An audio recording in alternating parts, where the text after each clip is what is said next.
هیچ تابلویی نگفت کجا هستم، اما میدانستم جایی میان برگ و آب. کشتی آرام جلو میرفت، نه عجله‌ای نه مقصدی، فقط مسیر.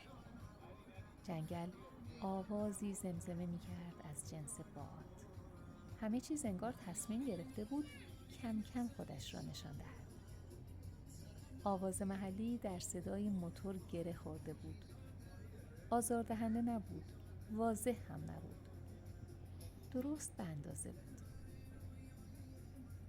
دمدمای غروب، اما بدون خورشیدی که در لابلای درختها گم شود. هیچ نمایی کامل نبود و شاید همین کافی بود. آب بی کلام ترین راوی است. فقط باید نگاهش کنی تا بفهمی چه میخواهد بگوید. در این لحظه ها فکر نمی کنی.